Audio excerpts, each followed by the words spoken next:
What is up, Oak Life familia? Buenas tardes, todos. Today we are talking about sleep. Yeah, continuing the conversation specifically on rest.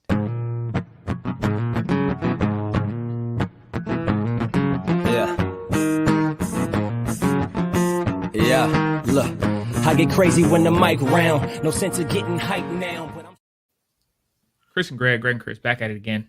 And like I said, we are talking about a continued conversation around the idea of rest. Believe it's very, very important. And because of our society structure, it is very, very overlooked, which is why we're going to spend a little bit more time just kind of hashing out what rest is in general. Sound about right? Yeah. Speaking of rest, I have a kid in the other room trying to take a nap, so you might hear a little crying as he's going down. But yeah, on Sunday we talked about this. Our overall conversation has been around darkness and how there's a lot there that we like run from and hide from or don't wrestle with. One of the things is darkness is the time where we most commonly sleep and rest. And what does that mean? How do we deal with that? And I think we overlook rest. So in follow-up from Sunday's message, we thought we'd just talk about how we do rest and even go deeper in some of the ideas around why our body needs sleep, why our body needs rest, and all that stuff. So feel free to watch the sermon from yesterday. And it's called Rest is as Resistance. But so Greg, how do you sleep? How do you rest? Man, I sleep. I'm a stomach sleeper. No, I'm just playing. I'm a pass out anywhere sleeper. I have no problem sleeping. Resting and sleep are not necessarily always synonymous or mutually exclusive. They overlap. But specifically on sleeping, I sleep well to the point where I got made fun of when I worked in higher education because we would have the president or VP, very important people, come give seminars. And if I'm not active, I'm like a shark, you know? If I'm not swimming, I'm done. It's toast. And I would fall asleep in very important situations because, yeah, I just have no problem coasting. Yeah, you suck. It's actually, I say that jokingly just for everybody out there. But Greg sleeps well, and it's a gift because a lot of us don't. And I mean, I would say rest and sleep are slightly different sometimes. Like you can sleep well and you can be too busy or stressed out and not feel rested. But it is a gift that you sleep well because I don't have that. My partner can sleep like on command. Not that we sleep a lot right now because we got little kids. But I'm so jealous of people who can sleep whenever, however, in any position. I've seen you like doze off in meetings. Like we're doing a leadership team meeting and Greg's got the droopy eye. Like, and I don't mind it at all. I actually think sleep is something we just need more of. One of my favorite stories that have sleep in Oak Life, a part of them, is that there's somebody in our church who sleeps through pretty much every single one of my messages. And in my mind, I'm like, oh, they're finding rest. And if that's what they need this morning, I don't care. That's good for them. I wish I could do that. Right. Right. Yeah. A different individual in our early days used to come to Oak Life just to have that space to get some sleep. Yeah. Yeah, they were living on the streets. Yeah. And so they'd come in early and we got couches in the theater. What a beautiful thing. Church gives you sleep.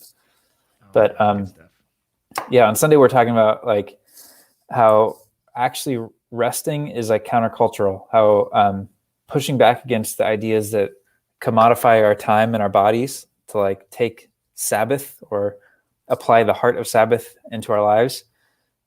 It's hard. Like we always want to keep going and we find a lot of our value and our worth from like doing things. So not doing things is hard. Also like technology makes it hard. We're just hooked in all the time. So even I've lied down to take a nap and then half an hour goes by because I'm doing this on my phone. It's like, we're not good at this. Some people can sleep like you or point this way. But I think the overall thing about rest, we struggle with. Yeah. Yeah. And even we need it. Our bodies need it. Right. You were saying you like, there are some things around that idea that like biologically we need rest.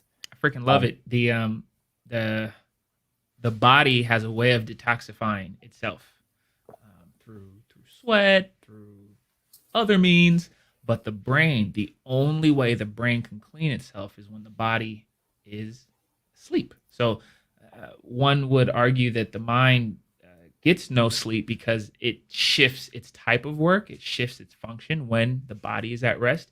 It can clean, and it can't do that while you're awake. So those times and those moments where the mind is just kind of muddy and clouded, chances are it's because you need some sleep. You got to detoxify that.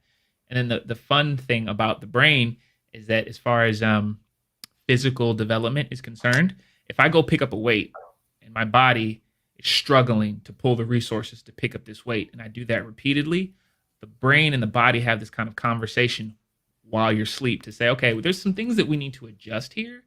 And there's some things I need to pull from. There's some things that we need to do collaboratively so that the next time this happens, it won't be so difficult. So again, your brain can't build muscle, essentially, is what is happening. You cannot build muscle. You cannot recover. You cannot grow unless you sleep, because that's what's happening while you're sleeping. So to deny that for people who are like, yeah, I'll sleep when I'm dead. You know what I'm saying? While the competition is sleeping, I'm working. It's like, okay. And that's going to last for a very short amount of time. If longevity is the goal, then sleep is a necessity. So yeah, I just love that aspect of little science nuggets around sleep. And maybe it's because I get sleep. So Yeah, good for you. I'm gonna just keep rubbing that in, Chris. I know it sucks. It's probably harder now that you have a daughter, but oh yeah, I don't sleep the same. But I go to sleep easy. I'm up very early. totally. Yeah. Alma, hey Alma, people have been going to church and literally go to sleep. Facts. Sure. She knows a person who does that. Let's say I get it honest. That's funny. Alma, how do you sleep? It's a good question. That's a good question. I think I have an answer, but I'm gonna see what she says. See what she posts. Let's just say I get it honest. But Quick couple stories. Have you ever slept walk? Do you know anybody who sleepwalks? No, I don't know anybody who sleepwalks. I've never slept walk. I've saw my brother very, very tired, very, very young. We lived in a house where if you come down the hallway and you make a right, it's the bathroom. If you make a left, it's the living room. And he walked and made a left instead of a right and walked just enough, turned, and thought he was in front of the toilet. And we caught him just in time, which was kind of funny because he almost just peed on a chair. But yeah, it was good times. That's awesome. Alma says, I get my sleep. Good for you. I'm jealous. Hopefully, maybe that's where you got it from, Greg. Yeah, get it honest, man. I love sleepwalking stories. I have so many of friends, not of me personally, but people I've like been roommates with and all sorts of things. I had one friend who was visiting his family when he was like a young adult, and like his cousin was in the same room, and they were like at a house, and everyone was crashing there, and my friend was sleeping on the floor like on a mat, and then his cousin was on a bed just above him, and no, the other way around. He's sleeping on the bed, and his cousin's sleeping on the floor. And in the middle of the night, his cousin reaches up to the bed, shakes him, and says, I'm going to make up his name. Adam, wake up, Adam. They're all dead. Every one of them. There's blood everywhere. And he's like, what the heck is going on? And then he starts to realize, oh, he's sleepwalking or sleep talking. But what a rude awakening. That's bad. One of my favorite scenes from a movie of all time is the sleepwalking scene from, do you know this one? What's like the funniest sleepwalking scene? I feel like I should know this, Chris. You'll know it. You're going to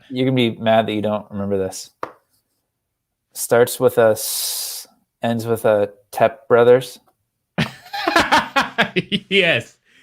So good. That is so very good. That was hilarious. That's such a good movie, man. There's so much humor in that movie. That and Talladega Nights. Those two, they're peanut butter and jelly, man. They just work really well together. Together. Yeah, the humor is so good. Yeah. If you're watching, feel free to say what's up. Tell us how you sleep, if you sleep good or bad. Yeah. So And then also another question is, what are some strategies for sleep? Because I think to the point made by Stephanie during the sermon yesterday was the intentionality around rest.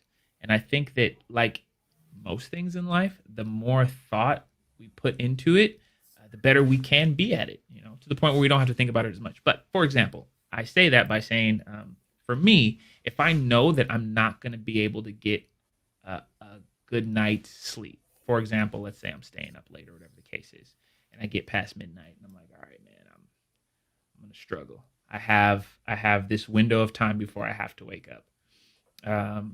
Studies show, I have read, that we sleep in cycles, and the cycle is 30 minutes, and the 30 minutes in 3 pattern is a full complete REM cycle. So it's like you have like 30 minutes to go in, and then you're 30 minutes in, and then 30 minutes to come out of the REM, and then you just repeat that when you're sleeping. So for example, if you slept, I don't know, 10 hours or something, and you're exhausted, and it's like, wait a minute, I got so much sleep. Why am I tired? It's because you probably woke up in the middle of a sleep cycle. So for me, if I know that I'm going to have to wake up early, I only sleep for 3 hours instead of the 5. And on nights where I do that, I wake up and I'm not groggy the next day. So just being intentional around understanding what sleep looks like. I think there's some good strategies. Other people, it's a hot shower. Other people, I do yoga before bed. Like there's some intentionality around trying to find rest during sleep. I'm curious if there's any strategies out there for anyone who's watching. And Chris, if there's any things you've done to try and get better sleep. Yeah, I'm a bad sleeper. So I think to you inheriting some good sleep from your mom, my mom stays up late and has a hard time falling asleep. My dad goes to bed early, but wakes up super early. And I inherited like both of their things. So like my body wants to stay up late and wake up early. I think if I had it right, I would go to sleep. Like if I had all the freedom in the world, I'd go to sleep at like 11 or 12, wake up at 3 or 4, be up for 2 or 3 hours, and go back to bed at like 7 until like 9 or 10.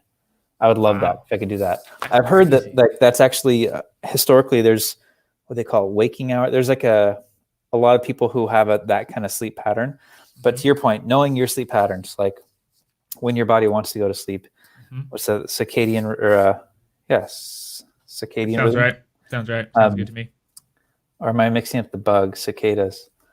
And look this up. Circadian rhythm. Circadian.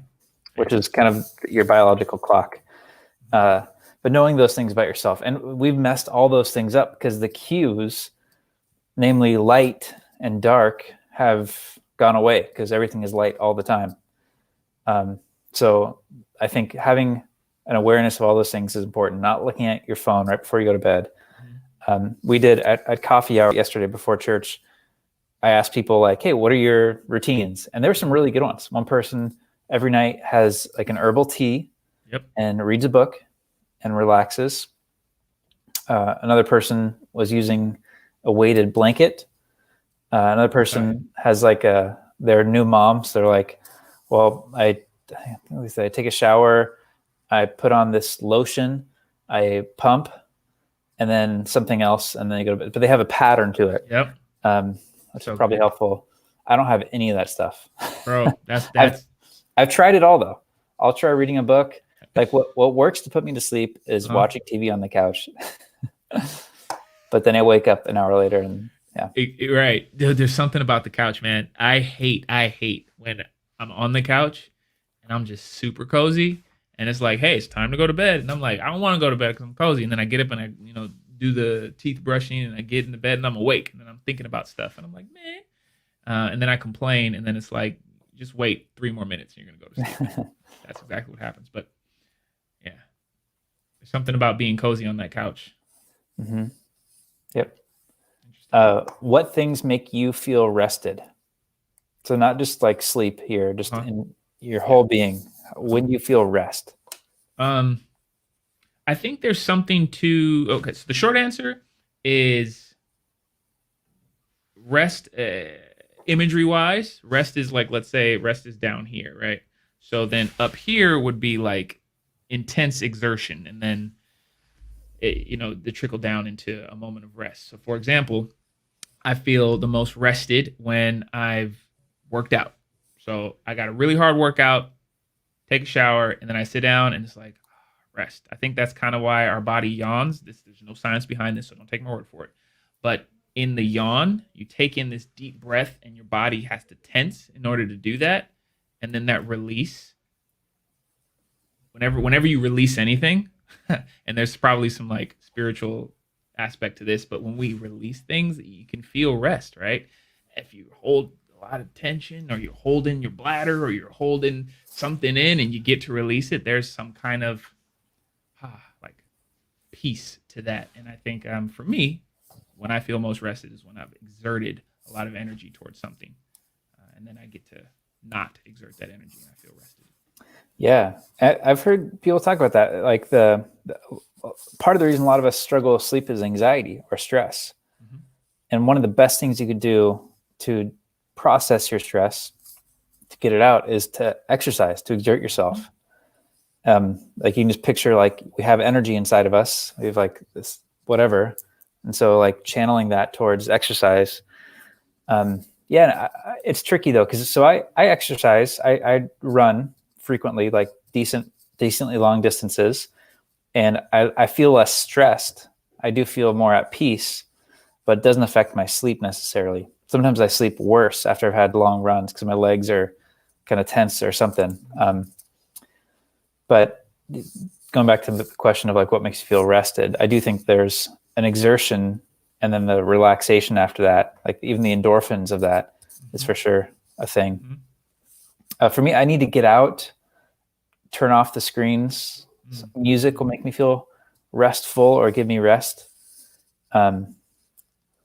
Being near bodies of water, we're talking about that earlier, like those kind of peaceful things make me feel resting. Yeah. I think generally like an ambiance category, because for some people it's the low lights, it's the soft music, it's the essential oils or whatever the case is. Like you go to a spa, they've set it up so that you could be at peace, right? Mm-hmm. And they've intentionally flipped the ambiance so that your body can be like, okay, wait, I can be relaxed here. So I think that definitely helps. Again, if I'm in a meeting, there's no herbal or essence oils going, I'm still gonna knock out. But herbal essence, that's what I was gonna say. But that's essential oils. Essential oils, you know what I'm talking about. No, that's interesting, man. That's interesting. Dang, there was something I was gonna say about the. Do you stretch when you're done running? I do. Well, I stretch, and I got a rolly thing to like work out the acids or whatever. Interesting. Yeah. Tough, man. You know where we suck at resting? Like, well, we kind of suck everywhere. But church is not a restful space. I was talking, well, it can be, but working at a church, there's a Sunday every week. I don't know if you know that, but there's always more going on. There's always more to do. This is true of lots of fields as well. But there's a sense, it's oddly enough, we're talking about how much of like an intrinsic value this is in the faith tradition, like the Sabbath, Jesus sleeping, like all these ideas. I don't see a lot of churches modeling it in their own actions. I was talking with a pastor friend recently. Their church has opted to take certain Sundays off every year. Like they just don't have church. And there's nothing there. So the Sunday after Christmas, they just don't have anything because they've had all this activity. And a Sunday, they're in New York. So there's a couple Sundays where like it's a nice weekend and attendance just statistically is always very low. So they just said, let's just not try to do anything. Let's just lean into the rhythms of our community and take the Sunday off. That's good. And I found myself, as I was listening to him talk about it, be like, oh, we can never do that because what if somebody shows up? Like, and we got to make sure, like, we just got to keep going. Like, and there's something prophetic meaning like speaking out against an injustice or something slightly messed up or really messed up, about the church modeling less, like doing less and taking time off. Yeah. So I wish we did that better. Not just Oak Life, but like the broader church. Like we found ways to do less. There's always more to be done. There is, and I think the doing less is necessary. What I like more is finding the rhythms of the community and leaning into that. I think that's brilliant, because what works for one area doesn't work for another. Fun fact about, I'm going on a little tangent about meditation. There's this individual that I follow on YouTube, and he went into this whole spiel about meditation, the sitting down, the om, the quiet. That was in a time when you had to walk everywhere. You had to physically work to eat that day. So the act of sitting still was very counter to whatever you would experience at that time. Fast forward to the modern world, I sit most of the day. So whether that's in the car or whether that's behind a desk. So he practices this form of movement as meditation. You can see that in some yoga practices and some other practices of martial arts and whatnot. But finding out what is better for you, you being us, the community, you being the individual, as a practice of rest. Because what looks like meditation for one is not meditation for another. And so, and such, what looks like rest for one community may not be rest for another. So there is no like one size fits all, but there is that importance of, okay, what does your community need to find rest in this time? Mm-hmm. That's a really good question. Yeah, it is. And it will look differently for people. Because you're saying that, I'm like, yeah, running is restful for me, like for sure. Mm-hmm. It's meditative. It's like putting on headphones or not having headphones and just kind of zoning out, but looking at everything, and clears my head, gets the blood flowing, all that. Absolutely dreadful for me. My knee and hip will curse me out the second I start and the second I finish. Yeah. So I just can't do that, bro. So I hear it. What about, let's talk about vacation as like a part of rest. Our culture. Bro, we have kids, dude. What do you mean? I know. There's no vacation. Real talk. Yeah, we can get away, but you're still on the clock for. Yes, sir. Kids. But as a culture, so I asked this in coffee hour too, like, does anybody feel guilty when they take vacation? And a lot of us do.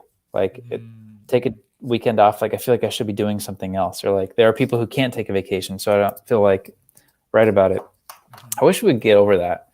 Like, I don't know if it's, we don't want people to be jealous. We don't rub it. There's so many things there. Like, you don't want to brag about the vacation because vacation is a privilege, but like shutting it down and not doing anything or going to the beach for a day, like those, we should all be like, oh, good for you. Like, that's awesome. Because we need everybody to be well rested. Bro, there's so many layers to that. There's so many layers to that. Jeez Louise. Name 3. Just kidding. Okay. How do I term this? The concept that I can't take care of myself because taking care of myself is self-focused, therefore it is selfish. And then if we look at it from a Christian lens, love is sacrificial, so we're told, and that's not wrong, but it's also limiting in thinking that you cannot take care of yourself. So there's like a limiting belief in that aspect.